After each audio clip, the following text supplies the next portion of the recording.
Class 10 की सभी बच्चे ध्यान से सुनेंगे। हमने जो इससे पहले वाली वीडियो थी उसमें हमने क्या देखा, उस वीडियो में हमने ये देखा कि जो हमारा निर्देशांक ज्यामिति था उसमें हमने दो के बीच की दूरी निकाली थी। ठीक है, अब हम इस वीडियो में टॉपिक 2 को देखते हैं। टॉपिक 2 ये था हमारा कि मध्य बिंदु के निर्देशांक कैसे निकालते हैं। ये मध्य बिंदु क्या है, देखिए मध्य बिंदु मतलब बीच का बिंदु।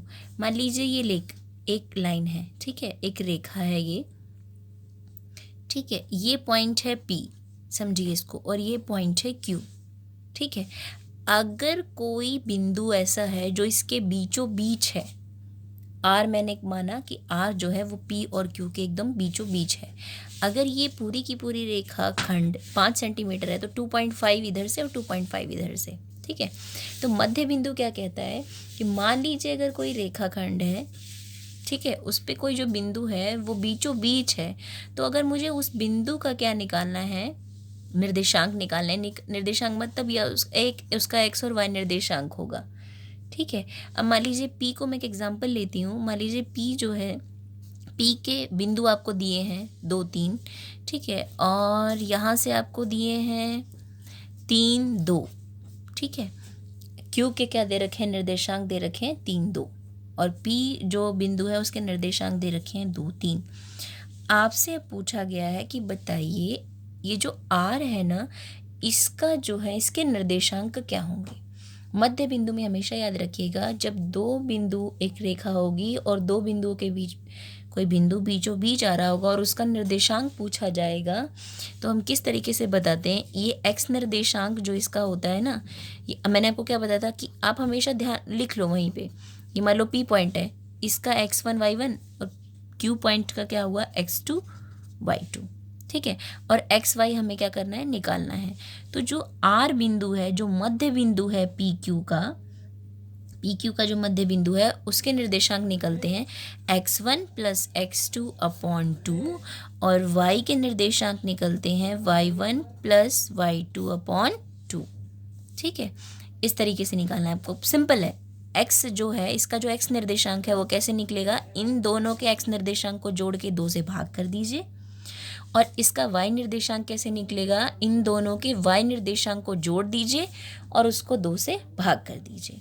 तो x जो है, जब आप x1 प्लस x2 करेंगे, देखिए हमेशा वैल्यू लिखते वक्त थोड़ी सी ध्यान, मतलब थोड़ी सी सतर्कता बरतिएगा ताकि क्वेश्चन का आंसर जो है वो गलत ना हो।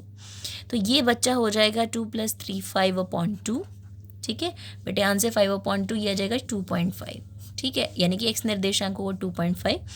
y निर्देशांक में क्या होगा, दोनों के y निर्देशांक को जोड़ देंगे 3 + 2/2।